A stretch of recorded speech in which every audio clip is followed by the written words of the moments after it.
এখানেই পড়াশোনা হবে।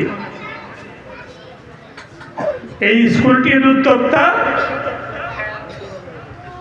আমার মিতা শামসুল সাহেব, যিনি এই স্কুলটা খুলেছেন তিনি।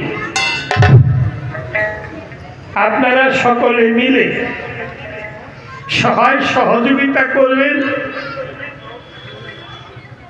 যে জাতের মধ্যে শিক্ষা নাই সে জাতের কোনো মূল্য নাই। 100 বিঘা মাটি থাকুক, সন্তান যদি শিক্ষিত না হয় ওই সম্পত্তির কোনো মূল্য নাই। শিক্ষার যুগ, শিক্ষা মানে জ্ঞান সমুদ্র, শিক্ষা মানে জ্ঞান অর্জন করা, শিক্ষা অনুষ্ঠানের থেকে ভক্তি অর্জন করা। শিক্ষা হয়েছে একটি জ্ঞান সমুদ্র। তাই প্রতিটি ব্যক্তির কাছে আমি হতভাগা শামসুল নিবেদন করে যাই,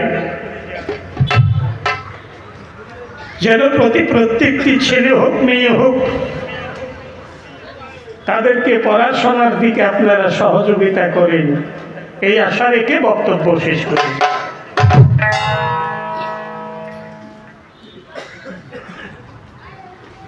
আজের এই কবির আসরের সভাপতি সাহেব,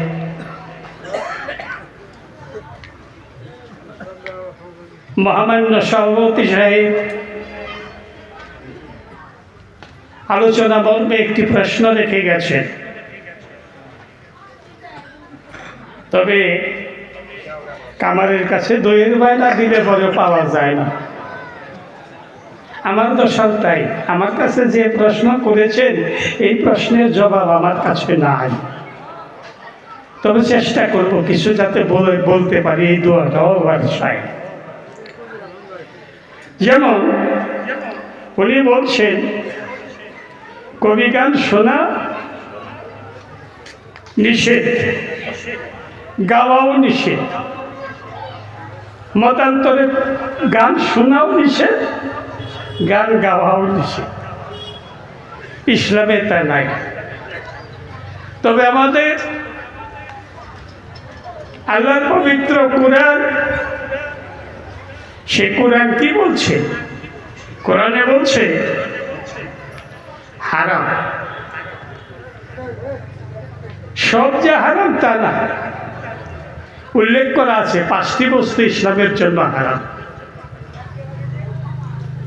গান হারাম এ কথা কিন্তু কোরআনের কোনো জায়গায় লেখা নেই।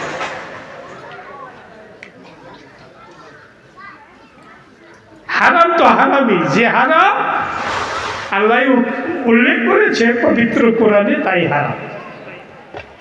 যেমন রক্ত খাওয়া হারাম, শূকরের মাংস খাওয়া হারাম ইসলামের জন্য।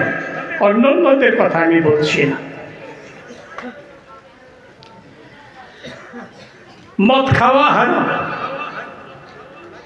সুদ খাওয়া হারাম। 5টি জিনিস নিষেধ রয়ে গেছে। এর বাইরে কোনো হারাম কিন্তু আল্লাহ লেখে না, পবিত্র কোরআনে পাঠায় না।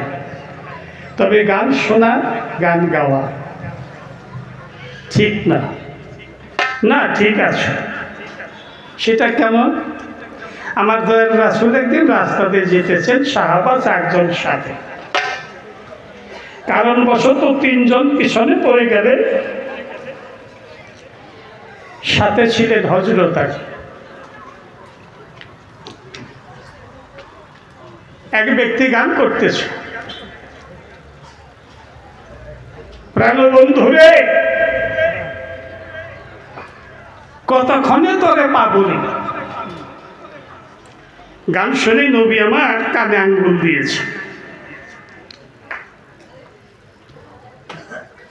আবার কিছু দূর এগিয়ে যখন গেলেন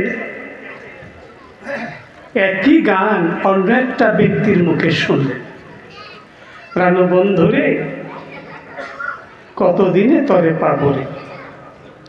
আমার দয়াল রাসূল দাঁড়িয়ে দাঁড়িয়ে সেই গান শুনে চোখের পানিতে তার বুক ভিজিয়ে দিল।